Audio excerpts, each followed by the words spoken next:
अस्सलाम वालेकुम। दोटो के साथ मैं हूं वक़ारुल हसन। पाकिस्तान भर में होने वाली सियासी हलचल और उसके बाद लॉन्ग मार्च के साथ साथ जो मामलात इस वक्त मुल्क भर में जारी हैं, कौन सी सियासी जमात आगे निकल रही है और कौन सी सियासी जमातों के टकराव हो रहे हैं और कौन सी सियासी जमात आपस में सियासत से उलझने के बजाय इदारों से टकरा रही है, ये सारी अब इस वक्त खुलकर आवाम के सामने बातें आ चुकी हैं। और क्या इस वक्त मामलात किस तरफ जा रहे हैं? लॉन्ग मार्च अलबत्ता इस्लामाबाद की तरफ रवा दवा है, लेकिन उसकी चाल ज़रा हल्की है। खान साहब आते हैं और जलसा जुलूस करते हैं और उसके बाद वो रात के वक्त जो है वो चले जाते हैं, आराम करते हैं और उसके बाद दोबारा आते हैं। फवाद चौधरी साहब कह रहे हैं हम थका कर इन्हें मारेंगे, यानी उनका कहना का मतलब ये है कि इस वक्त जो पीटीएम है और जो हुकूमत है उसको वो परेशान कर देंगे, पजल कर देंगे। शेख रशीद साहब की अगर आप सुने बात तो उनका कहना ये है कि इस वक्त जो कुछ भी हालात जा रहे हैं उसमें नवंबर बहुत ही अहम है और कुछ भी हो सकता है। ये हम गुज़िश्ता कई महीनों से सुन रहे हैं कि कभी कहते हैं कि अगस्त अहम है, सितंबर अहम, अक्टूबर अहम और फिर उसके बाद नवंबर, और नवंबर में भी उनका ये कहना है कि बहुत कुछ हो जाएगा। लेकिन हम ये देख रहे हैं कि बहुत कुछ जो होता जा रहा है वो ख़ास तौर पे तहरीक इंसाफ के फेवर में जाता हुआ नज़र नहीं आ रहा, बल्कि वो कुछ अपोजिट ही नज़र आ रहा है। लेकिन अभी भी शेख रशीद साहब पुरज़्म हैं और कह रहे हैं कि नवंबर में बड़े अहम फैसले होने वाले हैं और जो तैनातियाँ होंगी गालिबन उम्मीद ज़ाहिर करते हैं वो, और बात ऐसे करते हैं जैसे कि शायद कि खान साहब को या शेख रशीद अहमद साहब को उससे कोई बहुत बड़ा फ़ायदा होने वाला है और पीटीएम या हुकूमत में इस वक्त जो लोग मौजूद हैं उन्हें कोई बहुत बड़ा ख़तरा है। साथ ही साथ हम इस पर भी बात करेंगे जो शहर कराची में इस वक्त तरक्याती काम जारी हैं, उनके जो मामलात हैं वो किस तरफ जा रहे हैं, क्या उससे आवाम को सहूलत होगी या इस वक्त जितनी मुश्किलात का सामना इस वक्त आवाम को करना पड़ रहा है और ना ही कोई मुतबादिल रास्ते दिए जा रहे हैं और ना ही कोई माकूल तरीके से काम होता हुआ नज़र आ रहा है, बल्कि ख़तरा ही ख़तरा हर तरफ नज़र आ रहा है, जहाँ पर हादसात भी बढ़ चुके हैं। हुकूमत सिंध क्या सोच रही है, क्या इक़दाम कर रही है, इस पर भी बात करेंगे। हमारे साथ मौजूद हैं राजा राशिद अली, PSP से ताल्लुक़ रखते हैं। जनाब राजा साहब बेहद शुक्रिया। और ताहिर हुसैन साहब, चेयरमैन पाकिस्तान पब्लिक फोरम, समाजी और सियासी रहनुमा हैं, इनको भी खुशामदीद कहेंगे साहब, बेहद शुक्रिया। क्योंकि सियासी मामला है तो पहले ज़रा राजा साहब की तरफ चलते हैं और उनसे जान लेते हैं कि PSP आखिर क्या सोच रही है। क्योंकि मुस्तफ़ा कमाल साहब जो हैं उन्होंने भी प्रेस कॉन्फ्रेंस करते हुए आड़े हाथों लिया और बड़ा ही ज़ोर शोर से कहते रहे कि जो इस वक्त खान साहब की पॉलिसीज़ हैं वो इंतहाई गलत सिमत में। सर किस तरह से गलत सिमत में? अगर वो भी गलत हैं तो फिर मुस्तफ़ा कमाल की नज़र में कौन बेहतर सिमत में चल रहा है? बिस्मिल्लाहिर्रहमानिर्रहीम। देखें जी, ख़ास तौर पे अभी जो आजकल की उसमें PDM और कन्फ्रंटेशन जो PTI की चल रही है, 2013 से ऑनवर्ड ये कन्फ्रंटेशन है। और ये पहले वो गवर्नमेंट में थे, ये इसी तरह के लॉन्ग मार्च कराची से निकले और वहाँ तक, और उसके बाद आज देखें PTI के लोग जो हैं वो लॉन्ग मार्च में हैं और वो जो PDM के जो गवर्नमेंट है वो दूसरे मुल्कों के दौरे कर रहे हैं। हर कोई इस मुल्क में आके ये शो करता है जी कि वो लॉयल्टी है उसकी, उसके प्रोजेक्ट्स जो हैं वो सबसे बेहतर हैं, और दूसरा जो है वो उसको किसी सूरत में भी उसको कंसिडर करने के लिए तैयार नहीं है। रही बात अभी की जो इमरान खान साहब की, ये जो अभी उनका जो लॉन्ग मार्च है, स्लो एंड स्टेडी जो भी लॉन्ग मार्च चल रहा है, तो देखें पर्पसेस जो हैं उसके बिहाइंड अभी ओपन तो वो जो बात कर रहे हैं वो तो बिल्कुल डिफरेंट है कि इलेक्शन करा दो। पता उनको भी है कि ये जो इनका ड्यूरेशन है, गवर्नमेंट का ड्यूरेशन है, अगर उनकी गवर्नमेंट होती तो तब भी अगले साल जाके वो जुलाई या अगस्त में ये गवर्नमेंट है इसका टाइम पूरा हो रहा है, उसके बाद इलेक्शन होंगे। डेफिनेटली ये अंडरस्टूड सी बात है। अगर आप कॉन्स्टिट्यूशन के मुताबिक, अगर डोमेन के मुताबिक अगर आप चलें तो टाइम से पहले इस चीज़ की डिमांड करना, अगर आपकी अपनी गवर्नमेंट होती तो फिर क्या होता, उस वक्त ये लोग डिमांड कर रहे थे।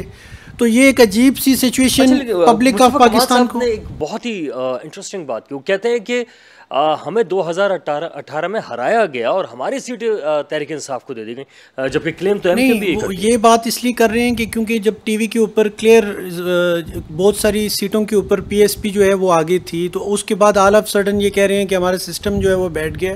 लेकिन अगर बैठते सिस्टम तो दूसरे नंबर पे तो आते हैं, वो तो बहुत पीछे नजर नहीं, वो तो पहले तो बहुत आगे थी ना, उसको भी आप देखें। आप जनरली जो इलेक्शन का रिज़ल्ट आ रहा होता है उसमें जो पार्टीज़ लीड ले जाती हैं तो वो ज़ाहिर है सारे पोलिंग स्टेशन से रिज़ल्ट आ रहा होता है। तो उस चीज़ को मद्देनज़र रखते हुए उन्होंने ये बात की कि जब ये चीज़ थी तो ऑल ऑफ सडन ये सारा जो आरडीएस सिस्टम है वो बैठ गया और उससे सारे रिज़ल्ट जो हैं वो चेंज हो गए। और दूसरा एक चीज़ और भी, क्योंकि पीटीआई को ये सीटें मिल गई थी उस वजह से भी इनका वोट बैंक बना।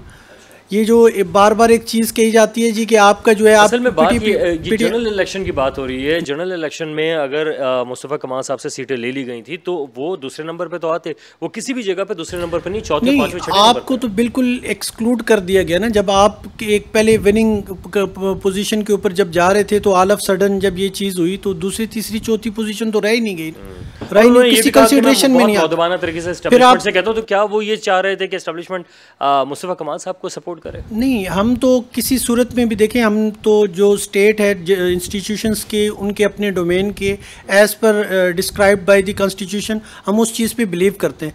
लेकिन जब इन चीज़ों को आप छोड़ के जो कॉन्स्टिट्यूशन की किताब जो पूरे मुल्क को स्ट्रक्चर रन कर रही है, अगर आप उसको छोड़ के अपनी मनमानी की चीज़ों के ऊपर जब आप लोग आ जाते हैं तो फिर यही होता है जो मार दाड़ सड़कों में जंगल का कानून ही फिर चलेगा। तो हम तो इंस्टीट्यूशंस की स्ट्रेंथन के ऊपर और जो कॉन्स्टिट्यूशन है उसके मुताबिक जो इंस्टीट्यूशंस का जो डोमेन है उसकी हम बात कर रहे हैं कि आप जब भी ये गवर्नमेंट में जब आप हैं उस वक्त आप कहते हैं जी सब कुछ सही जा रहा है, सब कुछ ठीक है।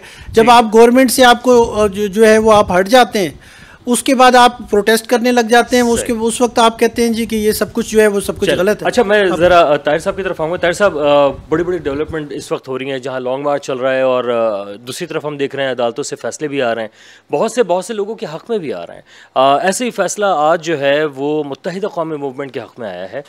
डॉक्टर फारूक सत्तार हों या रऊफ़ सिद्दीकी हों, दीगर जो 5-6 अहम रहनुमा हैं, बानी एमक्यूएम की तकरीर के हवाले से इश्तियाल अंगेज़ी के जो मामला थे उसमें उनको बरी कर दिया गया है। और रऊफ़ सिद्दीकी साहब कहते हैं कि एक अजीब सी बात थी कि सिर्फ तालियां बजाने के एक मामला था और उसके ऊपर जो है वो इतना हमें 6 साल तक जो है मीडिया ट्रायल होता रहा। सर क्या कहेंगे, क्या मामला रहे? बिस्मिल्लाहिर्रहमानिर्रहीम। कार भाई, इससे पहले भी आपके साथ प्रोग्राम करते रहे और आपको मैं गाए बगाए ये चीज़ें कहता हूँ। देखिए, ये जो आज फ़ैसला आया है ये फ़ैसला डेफिनेटली अदालत की तरफ से एक अच्छा फ़ैसला आया है, क्योंकि ये फ़ैसला लेकिन थोड़ा देर से आया है। क्योंकि इस वक्त ये फ़ैसला आपने बिल्कुल दुरुस्त फरमाया कि उसमें जिस चीज़ पर उनको सज़ा या वो ट्रायल थे या ट्रायल हो रहा था वो बनता ही नहीं था ना। अब अदालतों ने इस वक्त एक अदालतों का एक समझ लें कि एक वेव चली हुई है, ठीक है ना। उसमें जो भी केसेस हैं, अब ये तो फ़ैसला कुछ भी नहीं है ना। इससे पहले जब आप देखें ना, अदालतों ने जब आपके वज़ीर ख़ज़ाना जनाब इसहाक़ डार साहब वो बरी हो गए, शहबाज शरीफ बरी हो गए ना, और नवाज़ शरीफ भी मेरे ख्याल से आएंगे तो वो भी बरी हो जाएंगे। तो अदालतों की एक वेव चली हुई है कि ये तमाम चीज़ें जो चल रही थी अब वो गुजर के अब दोबारा से उसे रीऑर्गेनाइज करना दोबारा से, ताकि इस सूरत हाल को देखें। लड़ाई करके आप किसी के साथ ईगोइस्ट होके चीज़ों को पैक करके मुल्क आगे नहीं चल सकता है। मुल्क को आगे चलाने के लिए आपको जो है मट्टी डालनी पड़ेगी, और बगैर मट्टी डाले हुए आप एक जगह चौधरी शुजात साहब की जो बात है उसको मानना पड़ेगा, उसको मानना पड़ेगा। और वो बड़े लीडर हैं और बड़े सियासतदान हैं, इसके अलावा आपका मुल्क नहीं चल सकता।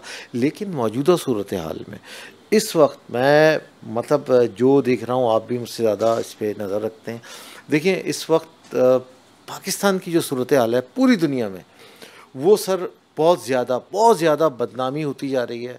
और इस कौम से मैं हमेशा ये रिक्वेस्ट करता हूँ एज ए समाजी रहनुमा, एज ए सियासी रहनुमा, कि देखें जो मुल्क की मौजूदा सूरत हाल है ना, अगर आप थोड़ा सा देखें, जो आज आपके इदारों की तारीफ़ कर रहे थे, मतलब कर रहे हैं, वो कल तनकीद करते थे, और जो कल तनकीद कर रहे थे आज तारीफ़ कर रहे हैं, ठीक है ना। तो इनके स्टैंडर्ड बदलते रहते हैं। लेकिन मैं और आप और ये आवाम, लेकिन ये चीज़ हमें अपने जहन में रखनी पड़ेगी कि इदारों को अगर आप मिलान कर रहे हैं तो पाकिस्तान की सालमियत को नहीं खेला जाए। क्योंकि देखें, आप कुछ भी कह लें, मैं ये नहीं कहता कि मेरे इदारे 100% सही हैं, लेकिन इदारों में भी कहीं आपको इम्प्रूवमेंट की मतलब गुंजाइश होगी, वहाँ पे भी तसी की जरूरत होगी। हाँ। लेकिन और इदारे कह चुके हैं कि हमसे गलतियां हो सकती हैं, इंसान है कोई, गलतियां हो सकती, लेकिन उनको दुरुस्त कर रहे हैं, उसको दुरुस्त करना भी चाहिए और शायद नजर भी आ रहा है कि वो कर रहे हैं, लेकिन डजंट मीन कि आप आके मुल्क के लिए आके ऐसी बातें करें। जो खान साहब जो भी चीज़ें कर रहे हैं उससे मुझे बताएं खान साहब को क्या मिला?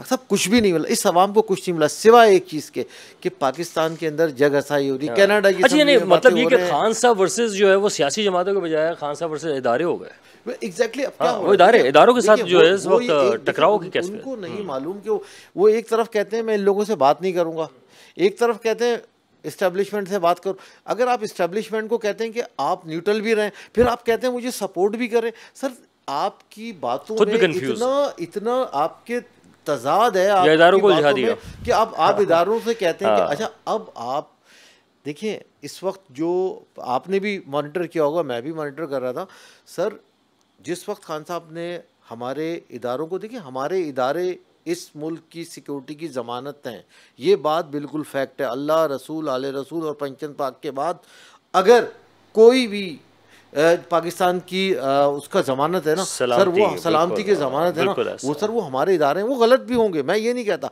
लेकिन उनको इस तरह मिलान करना गलत नहीं, बल्कि ये कह सकते हैं गलतियां हो सकती हैं। अच्छा ये क्या कर रहे हैं इन्होंने इस वक्त इतनी ख़तरनाक चीज़ ली हुई है कि ये सिविलियंस को और हमारे इदारों को आमने सामने लाके खड़ा कर रहे हैं। इंडिया क्या कह रहा है, इंडिया के जनरल्स क्या कह रहे हैं? वो कह रहे हैं इमरान खान साहब आ जाएं तो हमारा काम तो आसान है।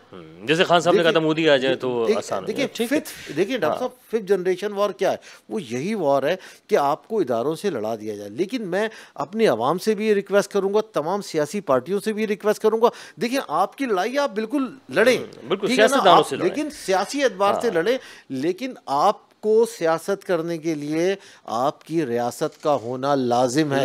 अगर मसला हो जाएगा रियासत में तो सर क्या है? और ये आवाम को, लेकिन जो आवाम इतनी जज्बाती हो रही है, आवाम को एक मैसेज है कि आवाम ना ये समझ लें, ये जो 225 खानदान है ना सर, अगर कुछ मसला होगा ना, आप अगर थोड़ा सा हम लोग देखें ना जाके, ये जो अनारकी फैली हुई है, तीनूस को उठा लें, आप अलजायर को उठा लें, आप इराक को उठा लें, आप अफगानिस्तान को उठा लें, सब जगह ऐसी अनारकी फैली, क्या हाल हुआ है? बिल्कुल सर, ऐसे जो ममालिक हैं उनको अपने इदारों को सपोर्ट करना चाहिए, उन्हें मजबूत करना चाहिए। बिल्कुल। राना गुलजार ताज साहब हैं पाकिस्तान पीपल्स पार्टी से, उन्होंने भी हमें ज्वाइन किया, खुशामदीद कहेंगे। राना साहब, लॉन्ग मार्च जारी है और कहा यह जा रहा है कि लोगों का समंदर है, ठाठे मारता समंदर। आपने भी देखा होगा लॉन्ग मार्च को, क्या कहेंगे सर, कितनी तादाद लग रही है आपको? बिस्मिल्लाहिर्रहमानिर्रहीम। शुक्रिया वकार भाई आपका, आपके मेट्रो चैनल का, आपने बुलाया। देखिए ये लॉन्ग मार्च, मैं तो इसको लॉन्ग मार्च नहीं कहता, ये तो एंटरटेनमेंट है एक, और 24 घंटे के अंदर 4 घंटे का होता है। उसके अंदर ज़ाहिर है लोग बेचारे कामों से आते हैं, हारे थके होते हैं, तो वो नाच गाना सुनने चले जाते हैं। ये पहला तारीख का ऐसा लॉन्ग मार्च है। नहीं, इसमें ना कोई महंगाई की बात है, ना इसमें कोई बेरोज़गारी की बात है, इसमें तो एक ही बात है कि बस मुझे इख्तिदार में वज़ीर आज़म बना दें, मेरे से अच्छा आदमी कोई नहीं है। और मैं ये समझता हूँ तारीख़ का झूठा तरीन आदमी इमरान खान साहब हैं। और इस चीज़ को जब ये इस्लामफोबिया की बात करते हैं या रियासत मदीना की बात करते हैं, तो इनके धरने में हमें तो कहीं नज़र नहीं आई रियासत मदीना और इस्लामफोबिया। बात यह है कि हमारी बहन हैं, हमारी बेटियां हैं, आज वो वहाँ जिस तरह से वो एक रवैया अपनाया हुआ है उन्होंने, ये काबिल अफसोस बात है। इन्होंने पूरी कौम को गाने नचाने पर लगा। अच्छा, मज़े की बात ये देखें कि फवाद चौधरी क्या कह रहे हैं? फवाद चौधरी कह रहे हैं आप लोगों को थका कर वो जो है वो भगाएंगे और इस तरह परेशान भी रखेंगे। सर आप लोग थक जाएंगे, वो कह रहे हैं। हाँ, ये अपने आप को थका रहे हैं, ये जो इनके फॉलोवर हैं उनको थका रहे हैं, उनकी समझ ही नहीं आ रही। तो मैं तो उन नौजवान बच्चे बच्चियों को गुजारिश करता हूँ कि खुदारा आप सोचें। देखिए एक बात है, खान साहब पाकिस्तानियत की बात करते हैं, खान साहब पाकिस्तानी हैं, उनके लिए मुजाहरा लंदन में होता है, उसमें तकरीर तो हिंदुस्तान के लोग हिंदू कर रहे हैं और वो उसको अपना हीरो डिक्लेयर कर रहे हैं। हिंदुस्तान से पाकिस्तान का क्या ताल्लुक़? बात यह है कि उनका मीडिया इमरान खान साहब को बड़ा बढ़ा चढ़ा के पेश कर रहा है। जाहिर सी बात है, मैं नहीं समझता कि ये जो धरने हैं ये पाकिस्तान के हक़ में हैं। ये पाकिस्तान को डीस्टेबलाइज़ करने का तरीक़ेकार है, गैर मुल्की एजेंडा है, उस पर काम हो रहा है। आप इसको खान साहब को सोचना चाहिए और इनके साथ जो फॉलोवर हैं उनको, मैं ये नहीं कहता कि जी पीपुल्स पार्टी या मुस्लिम लीग या किसी और जमात या पीएसपी या किसी जमात की जाने नहीं, आप पाकिस्तानी बनकर सोचें कि खान साहब क्या अल्फाज अदा कर रहे हैं कैंटीनर पर खड़े होकर, जो अभी मतलब एक आम बात है, वो अपने लोगों से कहते हैं कि इदारों से बात करो, और ऊपर चढ़कर वो इदारों को गाली बकते हैं। फिर वो कहते हैं हम इदारों को मुस्तहकम और मजबूत करेंगे, वो इदारों के सरबराहान की तज़ील करते हैं। तो मैं इस धरने को महज एक मजाक तो आप लोग तो मुतमईन होंगे कि ये जो है फिर उनके जो मतलब की बातें वो तो पूरी नहीं हो सकती, आप लोग तो मुतमईन होंगे। देखिए जी, मतलब की पूरी बातें ये हो कि वो कोई अच्छी बात करें, अच्छा, कुछ तामीरी बात करें। वो जो बात कर रहे हैं महज एक इदारों को बुरा भला कहना, आपस में लड़ाना, तो ये कोई अच्छा अमल नहीं है। मैं तो ये कहता हूँ कि खान साहब को कि ये धरना ख़त्म कर दें, और आप यकीन रखें पार्लिमान पर, यकीन रखें उस इलेक्शन कमीशन के कानून पर जो आपने लगाया था। जब आपके 5 साल पूरे हो जाएंगे, इलेक्शन होंगे, और जो आवाम जिसको देती है आप आ जाइए, क्योंकि आपने कहा कि जी मैंने 7 सीटों पर इलेक्शन, 8 सीटों पर इलेक्शन लड़ा, 7 में जीत गया, वर्ल्ड रिकॉर्ड। तो भाई पाकिस्तान वर्ल्ड रिकॉर्ड बनाने के लिए नहीं है, इसको खिदमत करने के लिए, आगे बढ़ाने के लिए। खान साहब आप पूरे 342 पर खड़े हो जाइए, लेकिन अपनी जेब से पैसे हुकूमत में जमा करा दें। बिल्कुल ठीक है। राणा साहब एक छोटा सा ब्रेक है, ब्रेक के बाद वापस आएंगे, कंटिन्यू करेंगे, हमारे साथ रहिएगा। बात हो रही है इस वक्त खान साहब के इस लॉन्ग मार्च के हवाले से, जहां पर बहुत सारे लोग समझते हैं कि आज़ादी मिल सकती है, लेकिन बहुत से लोग ये भी समझते हैं कि खान साहब जिस आज़ादी की बात कर रहे हैं गालिबन वो आज़ादी उस तरह की नहीं है जिस तरह का वो सोच रखते हैं। और क्या वो सोच बेहतर है, या जो पाकिस्तानी हैं ज़्यादा किस सोच को तक़वियत दे रहे हैं, या बयानिया किसका ज़्यादा मजबूत है, इस पर भी हम बात कर रहे हैं। ताहिर साहब, इस वक्त जो खान साहब हैं उनका कहना है कि भरपूर तरीके से हमारी जो आज़ादी मार्च है वो जारी है, और जिस तरीके से वो आगे बढ़ रहे हैं इस्लामाबाद की तरफ वो पहुँचेंगे, क्या आपको मनाज़िर नज़र आ रहे हैं? देखिए वक़ार भाई, मैं आपको एक बात बताऊँ। सबसे पहले तो मैं इस चीज़ पे लोगों में क्लैरिटी नहीं है, क्योंकि हमारे यहाँ लोग आज़ादी मतलब पहले तो खान साहब ये डिफ़ाइन कर दें वो किस चीज़ से आज़ादी चाह रहे हैं। मतलब हम अभी तक के आज़ादी अमेरिका के तो वो सबसे बड़े मतलब जो कहना चाहिए ना, सबसे ज़्यादा काम तो वो अमेरिका के लिए कर रहे हैं, सबसे ज़्यादा काम तो वो बरतानिया के लिए कर रहे हैं, सबसे ज़्यादा काम तो वो इंडिया इसराइल के लिए कर रहे हैं। किस तरह से आवाम के जहन में आएगा सवाल, किस तरह? सर देखें, मुझे ये बात बताएं कि आप जब अपने मुल्क के इदारों को मिलान करते हैं, जब आप जो आपकी जो है आपकी आज़ादी और आपके मुल्क की सलामती का जो इदारे हैं, जब आप उनको कमज़ोर करते हैं, इसका मतलब है कि आप पाकिस्तान को कमज़ोर करते हैं। पाकिस्तान एक इस्लामी मुल्क है, पाकिस्तान एक एटमी मुल्क है। शेख रशीद साहब तो कह रहे हैं कि इस्टेब्लिशमेंट को और हमें लड़ाने के लिए जो पीडीएम है, हुकूमत है, वो साजिशें कर रही है। देखिए, अब शेख रशीद साहब की तो आप भी मेरे ख्याल से मुझसे ज़्यादा आप, शेख रशीद साहब तो एक जो है समझ लें कि एक बयान देने वाली एक मशीन है। बस वो उस तरीके से बयान जो उनको समझ में आता है, उनके तो हर महीना आने वाला महीना उठा लें, इस महीने ये होने वाला है उस। और मैं आपको सबसे पहले शेख रशीद ही बांटेंगे मोटरसाइकिल पे बैठ के। सबसे पहले शेख रशीद, देखिए हो क्या रहा है डॉक्टर साहब, देखिए नुकसान मैं ये कह रहा हूँ इस मार्च से जो है ना आवाम को, इस मार्च से पाकिस्तान का नुकसान हो रहा है। और ये जो मार्च फ्लॉप हो गया है, मैं आपको बताऊँ, जो आपके पास भी रिपोर्ट्स होंगी, पहले दिन कितने लोग थे? 4 से 5 हज़ार लोग थे। आज वो जो मार्च जो इस्लामाबाद की तरफ गामजन है सर, वो अभी भाई ने कहा 4 घंटे चल रहा है, 3 घंटे चल रहा है। मुझे एक बात बताएं कि ये जो मार्च पहले ले जाते थे इनको इस वक्त अपनी फेस सेविंग चाहिए खान साहब को ना। अब ये जो 4 घंटे के लिए बास चैनल्स को तो जब हम देख रहे हैं, ट्यून कर रहे हैं, तो वहाँ पे तो बहुत तादाद नजर आ रही है। सर देखिए, वो वही वाली बात है ना, कुछ चैनल्स है, आप मुझसे ज़्यादा आपको तादाद किस तरह कैमरा टाइट करके दिखाना है, लेकिन जो एजेंसियों की रिपोर्ट है सर, उस रिपोर्ट को अगर आप फॉलो करें, वहाँ जाके आपको खुद अंदाज़ा होगा उसमें कितने लोग हैं। खान साहब 3 घंटे के लिए, 4 घंटे के लिए चले जाते हैं और लोगों को ये बताते हैं कि जी हम मुज़ाकरात, मैं आपको गारंटी दे रहा हूँ कहीं कोई मुज़ाकरात नहीं चल रहे खान साहब के। और वो रात में भी चश्मा लगाए हुए हैं आजकल, ये भी गौर कीजिएगा, रात में भी वो चश्मा लगा के घूम रहे हैं। तो उसकी बात ये है कि तो इल्जामात नहीं मैंने इल्जाम चश्मा लगाया, मैंने इल्जाम नहीं है, हकीकत है। लेकिन सर इस आके जिस तरीके से वो इदारों के साथ बिल्कुल एंटी वे में कि ISPR को आके एक प्रेस कॉन्फ्रेंस करनी पड़ गई। इंडिया ये कहता है कि जो है ना वहाँ खुशियाँ मनाई जा रही हैं। सर आपने कुछ क्लिप भी देखे होंगे। सर मैं कह रहा हूँ टोटल ओवरऑल हो क्या रहा है, नुकसान पाकिस्तान का हो रहा है, आवाम का हो रहा है, पाकिस्तान का हो रहा है। खान साहब इससे गेन क्या कर रहे हैं सिवाय इस चीज़ के कि शायद वो इस एजेंडे पे गामजन है कि हमने इदारों को नुकसान पहुंचाना है। देखिए फ़ौज को अगर आपने, ये पाकिस्तान के 22 करोड़ आवाम सब जानते हैं कि पाकिस्तानी फ़ौज और ISI वो इदारे हैं जिससे दुनिया कांपती है, आज भी दुनिया कांपती है। आपके मुल्क में कितने अटैक हुए, अभी अभी नंदन वाला मामला आया, किसने आके ये चीज़ें की। और फ़ौज इसके अलावा भी देखें आप हर जगह पे आपको फ़ौज जो है, अभी सैलाब आया हुआ था, हर जगह आपके, तो आपको कम से कम फ़ौज के बारे में आप अपनी सियासत आप नहीं एहतियात, आप तो लड़ा रहे हैं, आप फ़ौज के खिलाफ बात कर रहे हैं। सर अगर मैं तो हैरान हूँ कि अब तक के खान साहब पे आर्टिकल 6 क्यों नहीं लगा, उन पे आर्टिकल लग जाना चाहिए। देखिए एक दफ़ा आवाम की और ज़्यादा जो हमदर्दियाँ सर आवाम नहीं आवाम की हमदर्दियाँ आ जाएंगी, लेकिन सर हमदर्दियाँ मोहब्बतें सारी चीज़ें उस वक्त होगी जब तक कि ये मुल्क होगा। ये मुल्क होगा तो सर सारी चीज़ें चलेंगी, लेकिन ये मुल्क नहीं होगा तो कुछ भी नहीं चलेगा। हमें इस चीज़ को समझना है कि जो लोग आवाम को और फ़ौज को एक दूसरे के सामने ला के खड़ा कर रहे हैं वो लोग पाकिस्तान के हक़ में कभी नहीं हो सकते। आवाम को ये बात समझनी होगी। और ऐसी सूरत हाल में जो इस वक्त 5th जनरेशन वार की तरफ गामजन खान साहब लेकर चल रहे हैं, खान साहब के ऊपर आर्टिकल 6 लगना चाहिए। और उनको ये देखिए, जब तक कि हम किसी को एक एग्जाम्पल सेट नहीं करेंगे ना, आज ये खान खड़े हुए, कल कोई और खान खड़ा होगा, वो आपके इदारों को मिलान करेगा, आप क्या करेंगे। और जब तक कि आपके इदारे मजबूत नहीं होंगे, आपका मुल्क देखिए सियासतदानों को क्या है, मुझे एक बताएं ना, कल को कोई मसला आता है, सारे सियासतदान के पास पासपोर्ट है, चले जाएंगे।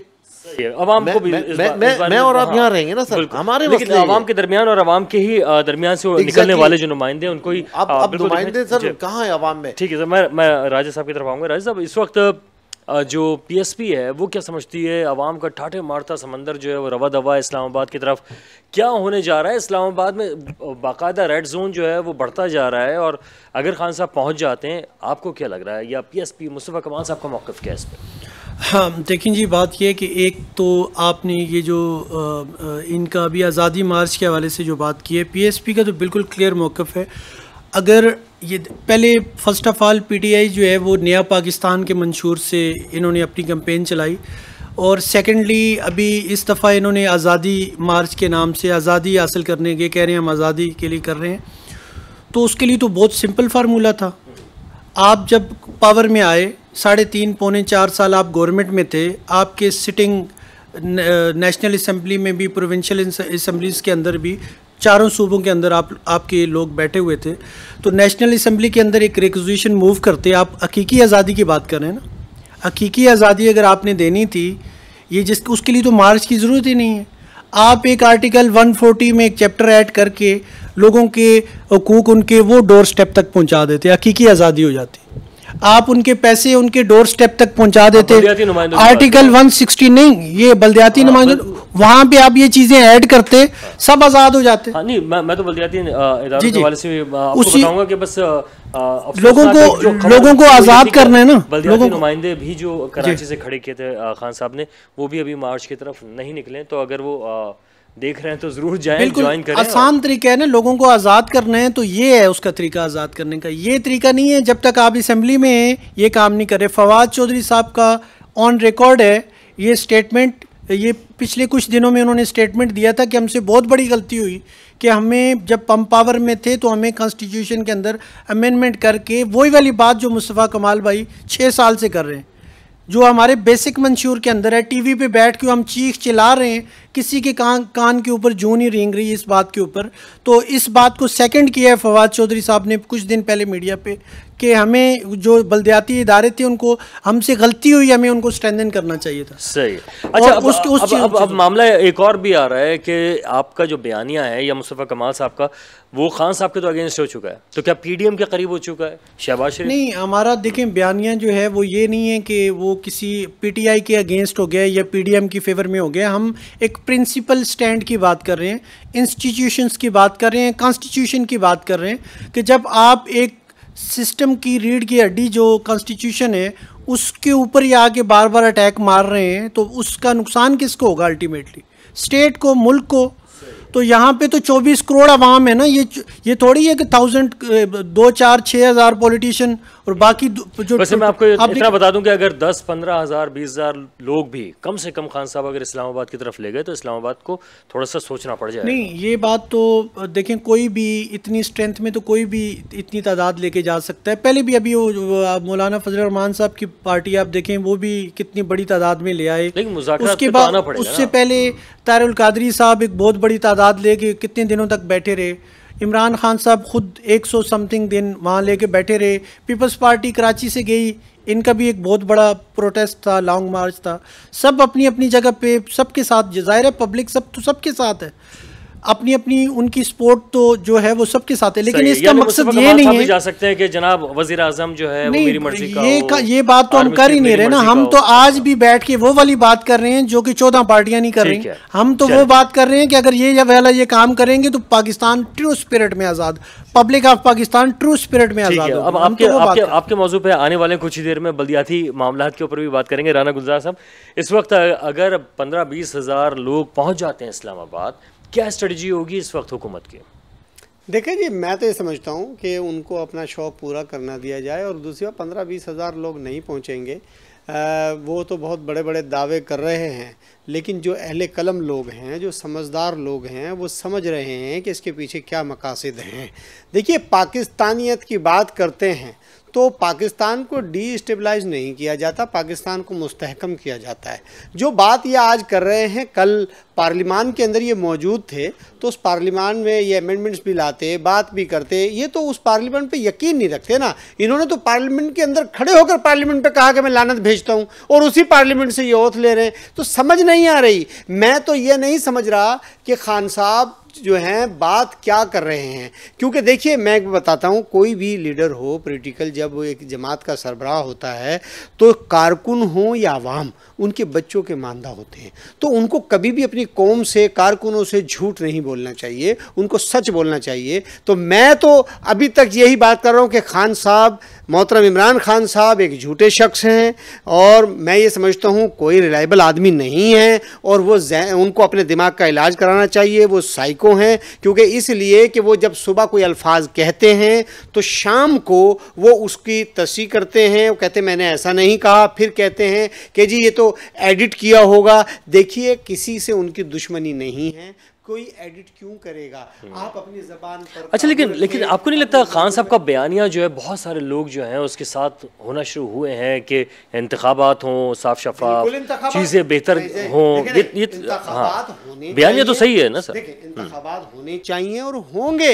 ये लॉन्ग मार्च तो उस वक्त होना था कि जब इंतखाबात का टाइम ख़त्म हो गया और इंतखाबात का मतलब मौजूदा असम्बली अपना टर्म पूरा कर चुकी और अब हमने एक्सटेंड किया, तो फिर खान साहब को ये जदोजहद करनी थी कि नहीं, मुकर्ररा वक्त के ऊपर इंतखाबात होने चाहिए। भाई ये तो आपको करना था ना, जब आप असम्बली में बैठे थे तो आपको पता था ये हो रहा है, तो ये चीज़ें तो आपका काम था कि आप ज्वाइंट सेशन का इजलास बुलाते और सदर साहब भी होते, आप भी होते, चेयरमैन सेनेट भी होते, और आप इंतखाबात का ऐलान करते और रिज़ाइन कर चले जाते, और चारों सूबों की असम्बलियाँ तहलील हो जाती, तो इलेक्शन तो खुद पे खुद होते। आज आपने ऐसा नहीं किया। आपको जब आईनी तौर पे नो कॉन्फिडेंस आया, कानूनी तरीके से पार्लियामान के अंदर एक तब्दीली आई, आपको नाअहल साबित हुए आप, तो अब आप अपने उस नाकामी को छुपाने के लिए आपने इस अवाम को बेवकूफ़ बना रहे हैं। तो मैं ये समझता हूँ कि अवाम को सोचना होगा, आज नहीं कल ये अवाम सोचेगी कि हमने कितनी बड़ी गलती की। हमने, देखें, बात ये कि बात करते हैं नया पाकिस्तान, आज कह रहे हैं आज़ादी। भाई हम किसके गुलाम हैं, आप ये बताइए। चले उनका अपना एक बयान हो। सर एक और सवाल आप ले लें, इसके साथ ही जवाब दीजिएगा कि अफवाहें बहुत उड़ती हैं जब इस तरह के मामलात होते हैं, मुख्तलिफ अफवाहें, मुख्तलिफ लोग, जितने मुँह उतनी बातें होती हैं। बाज़ लोग तो यहाँ तक कह रहे हैं कि शायद हो सकता है सदारती निज़ाम टाइप कोई चीज़ जो है वो हो सकती है, या इस तरह के मामलात। क्या निज़ाम के अंदर भी तब्दीलियाँ आ सकती हैं? देखें, पाकिस्तान में निज़ाम की तब्दीली की ज़रूरत ही नहीं है, ट्रांसपेरेंसी की ज़रूरत है। आज जो हम उंगलियां उठती हैं, अकाउंटेबिलिटी की ज़रूरत है। बात यह है कि हमारे निज़ाम में क्या ख़राबी है। तमाम हुकूक मौजूद हैं, हम तो अक़लियत को सबसे ज़्यादा अहमियत देते हैं, हुकूक देते हैं। मैं इसमें पीपल्स पार्टी नहीं, मैं सबकी बात कर रहा हूँ कि अक़लियत के बड़े हुकूक देते हैं। तो हमें तो ट्रांसपेरेंसी की ज़रूरत है, हमें तो इसमें अकाउंटेबिलिटी की ज़रूरत है, हमें तो इस निज़ाम को मजबूत करने की ज़रूरत है। हम अपने मफादात के तहत इस निज़ाम को डिस्टेबलाइज करते हैं, तो ये गलत अमल है। मैं आपसे गुजारिश ये कर रहा हूँ कि हम पाकिस्तानियत की बात करते हैं तो हमारे जितने बड़े बड़े लोग हैं, सारों के बच्चे तो हैं यूरोप में तालीम हासिल कर रहे हैं, यूरोप में रह रहे हैं। भाई क्यों रह रहे हैं? आप पाकिस्तान में रहिए। खान साहब, आपके बच्चे यूरोप में रह रहे हैं, वहीं पढ़ रहे हैं, पाकिस्तान आइए। आप यूरोप के अंदर, अच्छा कोई शख्स उनका गिरफ्तार होता है, आप ये देखिए, माजरत के साथ मुझे बड़ी तकलीफ होती है, वो हर किसी को कहते हैं जी मेरे कारकुन के साथ जिनसी तशद्दुद हो गया। ये एक नई लॉजिक पैदा करी है उन्होंने, ये शर्म की बात है। खान साहब, आप अपनी कौम को नंगा कर रहे हैं, आपको शर्म नहीं आती? आप ये अल्फाज करते हैं। क्या हमारे इदारे कौमी लीडरों के साथ ऐसा करेंगे? नहीं, ऐसा नहीं करेंगे। किसी के साथ जिनसी तशद्दुद नहीं होता। ये एक बात है, आप क्यों ये बयानियां पैदा कर रहे हैं, अवाम के अंदर एक डिसइंफॉर्मेशन क्यों पैदा कर रहे हैं? ये खान साहब आपको शर्म आनी चाहिए और आपको ऐसे अल्फाज से इस्तेमाल बरतना चाहिए। ठीक है गुलजार साहब, अब जो है अगला जो हमारा मौजू है वो बल्दियात के हवाले से भी है, क्योंकि वो 3 महीने के हवाले से जो कहा गया है पाकिस्तान पीपल्स पार्टी की तरफ से भी, शहर कराची की जो सूरत हाल है इस पर भी हम बात करेंगे। एक छोटा सा ब्रेक है, वापस आते हैं, हमारे साथ रहिएगा। Welcome back. ये इस वक्त शहर कराची की सूरत हाल अगर आप देखें तो जहाँ पर तरक्याती काम जारी तो हैं, मगर वहाँ पर लोगों को परेशानी का सामना बेइंतहा है। क्या ये जो मामलात हैं कुछ मिस प्लानिंग नज़र आती है या कुछ बेहतर तरीके से काम हो सकता था? इस पर पहले मुस्तफ़ा कमाल साहब के जो नुमाइंदे उनसे पूछ लेते हैं कि मुस्तफ़ा कमाल साहब जो हैं वो जब भी उन्होंने काम किया है, मुस्तफ़ा खुदाल तक उनको कह दिया गया और उनकी जो मामलात थे उसके हवाले से रसब, क्या आप समझते हैं इस वक्त जो पाकिस्तान पीपल्स पार्टी भी काम कर रही है, यूनिवर्सिटी रोड पे तामीराती काम जारी है, जो मामलात हैं, क्या मुस्तफ़ा कमाल साहब इस पे समझते हैं कि मुनासिब तरीके से काम हो रहा है, मुतमईन? हाँ, लेकिन जी बात ये है कि मुस्तफ़ा कमाल भाई के दौर में जो काम हुआ वो तो पूरी कराची का एक मेगा प्रोजेक्ट था। वो बहुत सारे जो हैं वो ब्रिजेस थे, अंडरपासेस थे, पूरी कराची के अंदर काम हो रहा था। लेकिन ये जो यूनिवर्सिटी रोड वाली आप बात कर रहे हैं पर्टिकुलरली, ये एक पर्टिकुलर एरिया है जहाँ पे काफ़ी दिनों से काम चल रहा है। तो इसको जो है वो थोड़ी सी मैनेजमेंट या जो ट्रैफिक के अल्टरनेट रूट्स, थोड़ा सा ट्रैफिक की तरफ से इसको मैनेज करने की ज़रूरत थी, या उस काम को थोड़ा एक्सपीडाइट करने की ज़रूरत है, उसको लुक आफ्टर करने की ज़रूरत है कि ताकि वो काम भी जल्दी हो जाए और अल्टरनेट रूट्स जो हैं, जो आपको पता है ये इतना बड़ा मेगा सिटी आवर 3 जो है वो 3 अरब करोड़ से ज़्यादा के करीब जी तकरीबन आबादी है। तो उसको तो पब्लिक को मैनेज करने के लिए अल्टरनेट जो ट्रैफिक प्लान्स थे उसको भी करना चाहिए था। ट्रैफिक को देखे तो 3 अरब ही लगने लगा। हाँ 3 अरब की आबादी होगी। उसको थोड़ा सा जो है वो ट्रैफिक की तरफ से भी करना चाहिए और दूसरा गवर्नमेंट को ज़रा इसको लुक आफ्टर करना चाहिए कि इसको थोड़ा सा एक्सपीडाइट करें, इस काम को थोड़ा जल्दी करें, क्योंकि या तो पूरी कराची में चल रहा होता तो फिर तो लोगों को ये इसकी एक्सपेक्टेशन नहीं कर सकते थे कि चलें जी ठीक है। पूरी कराची में एक मशवरा जो है मुस्तफ़ा कमाल साहब के लिए आपके तवज्जो से मैं पहुंचाना भी चाहूँगा, अगर वो देख रहे हैं तो ज़रूर पाकिस्तान पीपल्स पार्टी अगर काम कर रही है तो उनको मशवरा ज़रूर दें। उन्होंने जो भी तजुर्बात उठाए हैं तो वो कराची शहर की बेहतरी और भलाई के लिए जो उनके पास तजुर्बात हैं वो शेयर करें ताकि आवाम को तकलीफ ना हो। तो ये कम अज़ कम ऐसा तो देखें हर टाइम बिल्कुल अवेलेबल हैं, इसमें तो कोई दूसरी राय नहीं है कि किसी भी तरह की कोई जो एक्सपीरियंस शेयरिंग अगर है तो हम तो 24 आवर अवेलेबल हैं। हमने तो पहले पीपल्स पार्टी के उसमें तो हमने बिल्कुल उनको ऑफ़र भी की, उन्होंने एक्सेप्ट की, फिर डिनाई कर दिया ये काम करने के हवाले से। तो हमें तो कोई प्रॉब्लम नहीं है, हम तो काम करना चाह रहे हैं और उसके हवाले से चाहे प्रैक्टिकली हो या उसके हवाले से किसी भी किस्म की सजेशन हो तो वी आर अवेलेबल। बिल्कुल। अच्छा, क्योंकि वक्त कम है तो राना साहब अब आप भी फरमाइएगा, इस वक्त शहर में काम ज़रूर हो रहा है लेकिन जिस तरीके से काम हो रहा है सर वो आपको मुनासिब लग रहा है? अब मुतबादिल बनाए बगैर जिस तरीके से काम शुरू हो गया, हादसात का ख़तरा बढ़ चुका है, टैंकर्स चल रहे हैं उस तंग जगह के अंदर। देखिए जी, मैं आपसे के चैनल से तवज्जुह से गुजारिश करता हूँ कि सबसे पहली बात है कि थोड़ी सी मिसमैनेजमेंट है, ये नहीं होनी चाहिए।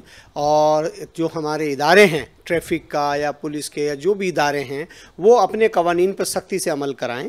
रूट्स तो उन्होंने जारी कर दिए कि भाई ये रूट्स इख्तियार करें आप, लेकिन कुछ हमारे शहरियों पर भी जिम्मेदारी आयद होती है जो नहीं। बदकिस्मती से मैं अक्सर आपको दिखाऊंगा कि जो एक जगह बंद कर दी गई वो हाथ से उठाकर गाड़ी को जो है ना पार कर रहे हैं। तो मेहरबानी करें, आप भी ऐसा ना करें।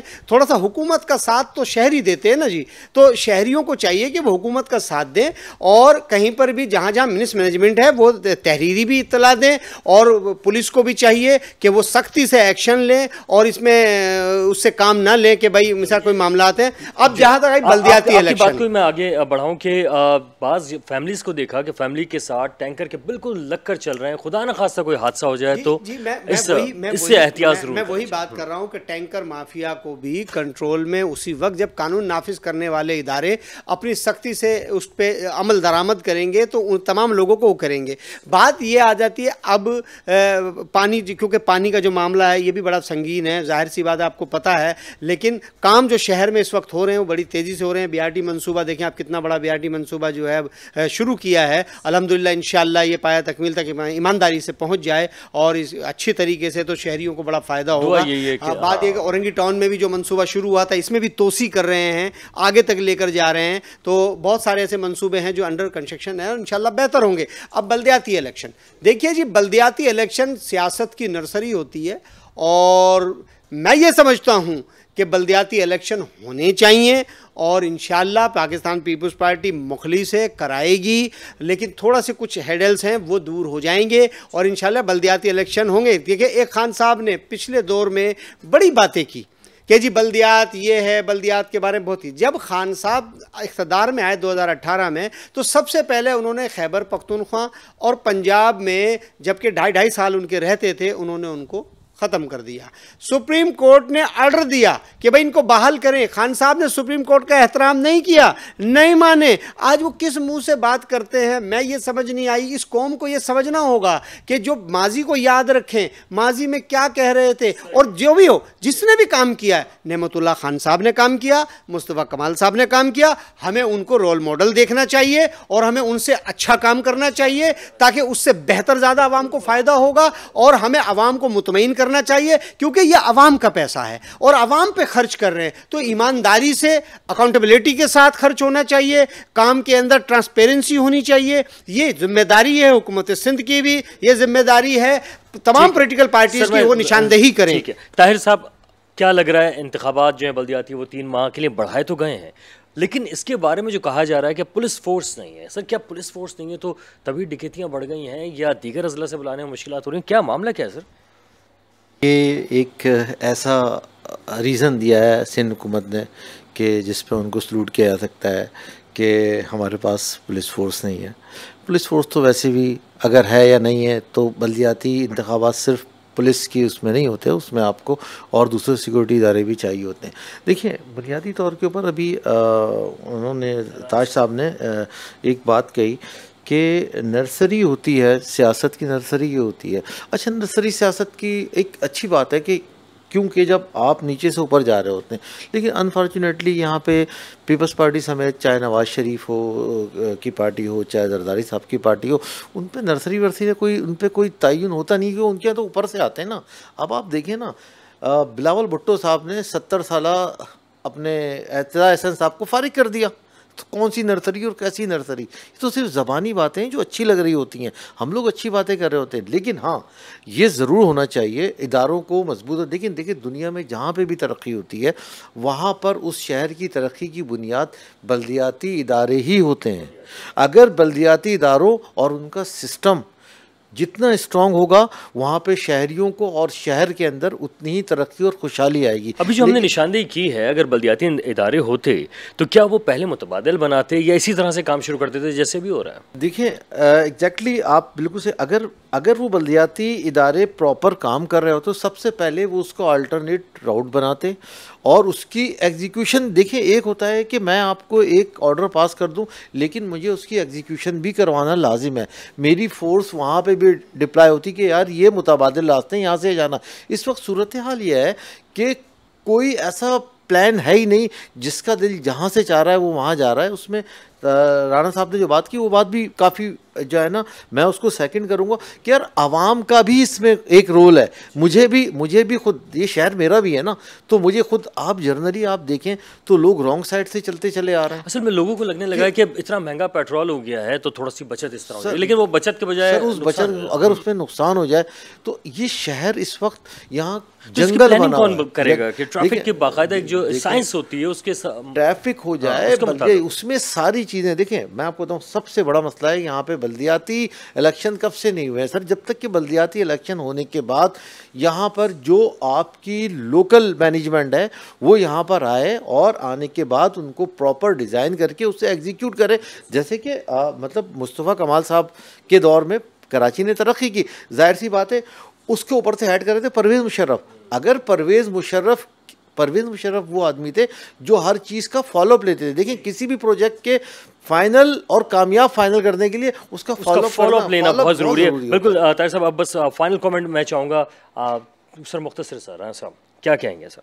जी बिल्कुल, देखिए हमारा मकसद यही है कि मुर्तज़ा वहाब साहब जिस तरह से इस वक्त जो काम कर रहे हैं शहर में, और मैं ये समझता हूँ कि बहुत एक नौजवान एडमिनिस्ट्रेटर हैं और बड़ी जदोजहद कर रहे हैं। इंशाअल्लाह शहर आने वाले वक्त में आपको कराची बदला हुआ नज़र आएगा। और बल्दियाती इलेक्शन में फिर कहूँगा कि अशद ज़रूरत है, हम कितना भी काम करें, हम शहर को कितना भी खूबसूरत बनाएं, लेकिन बल्दियाती इलेक्शन बहुत ज़रूरी है और वो पाकिस्तान पीपल्स पार्टी कराएगी इंशाअल्लाह। हम बल्दियाती इलेक्शन कराएंगे और थोड़ी सी देर ज़रूर है बिल्कुल। और पाकिस्तान पीपल्स पार्टी जो भी काम कर रही है बहुत तेज़ी से काम कर रही है। औरंगी टाउन, दूसरे इलाकों में पेवर ब्लॉक, ये वो बहुत सारे काम हो रहे हैं। इंशाल्लाह आपको बहुत बेहतर नजर आएगा। अल्लाह ताला करे कि बेहतरी से हो। लेकिन जी लोकल गवर्नमेंट जो है, लोकल गवर्नमेंट एक्ट, उसके अंदर किसी सूरत अमेंडमेंट नहीं की जाए, बल्कि कॉन्स्टिट्यूशन में अमेंडमेंट करके पूरे पाकिस्तान का मसला जो लोकल गवर्नमेंट का है उसको जब तक हल नहीं करेंगे तब तक लोकल गवर्नमेंट आके भी जब उसके पास इख्तियारात नहीं होंगे तो वो काम कैसे करेंगे। मेन मसला जो है वो ये इख्तियारात के साथ आप उनको दें ताकि वो काम करें। आप ये धरने जलसे जुलूस करने के बजाय एक रिक्विजिशन मूव करें। कल आज़ादी आप करना चाह रहे हैं ना, पाकिस्तान के लोगों को आज़ाद, तो आप एक रिक्विजिशन मूव करें, सारे उसको ओके कर दें, पाकिस्तान आज़ाद हो जाएगा। पाकिस्तान आज़ाद हो जाएगा। सर बिल्कुल जो भाइयों ने कहा कि बल्दियात को बिल्कुल स्ट्रांग होना चाहिए, लेकिन सर मैं अपनी क्लोजिंग मार्क्स में सिर्फ अपने आपके चैनल की तरफ से पाकिस्तानियों से ये रिक्वेस्ट करूँगा और ये अपील करूँगा कि आप लोग जो इस तरह का इन्वायरमेंट चल रहा है उस इन्वायरमेंट में सोशल मीडिया या मीडिया पे जो हमारे इदारों के ख़िलाफ़ जो चीज़ें हो रही हैं ना उसको मिनिमाइज़ करें। क्योंकि देखिए इस चीज़ को हम सब ने समझना है कि ये वतन है तो मैं भी हूँ और आप भी हूँ, तो हमें अपने इदारों के ख़िलाफ़ नहीं जाना है, उनसे जो है ना अगेंस्ट नहीं जाना है। और अगर कोई ऐसा कर भी रहा है तो उसको भी समझाएं कि ये इदारे हमारे, तो फिर हम लोग मौजूद। बिल्कुल, बस ये मेरा मैसेज है जनाब। बेहद शुक्रिया राणा साहब आपका, राजा साहब और ताहिर भाई आपका, तमाम लोगों का बेहद शुक्रिया। और बल्दियाती इलेक्शन जो है वो अगर कुछ अरसे के लिए डिले हुए हैं तो कम अज़ कम आवाम को वो सहूलियात जो कि बल्दियाती इंतखाबात के दौरान होती है या बल्दियाती नुमाइंदों के ज़रिए होती है वो पहुँचाने की कोशिश करें और जल्द से जल्द इंतखाबात कराए जाएँ ताकि आवाम के अंदर जो एक बेचैनी है वो भी ख़त्म हो सके। और बहुत सारे लोग ये समझते हैं शायद इंतखाबात इसलिए नहीं कराए जा रहे कि बहुत सारी सियासी जमातें एक्सपोज भी हो सकती हैं, लेकिन जो भी मामला हैं आवाम को ज़रूर उनका बुनियादी हक़ दे दें। वक़ारुल हसन को भी दो टोक से इजाज़त दीजिएगा। अल्लाह हाफ़िज़।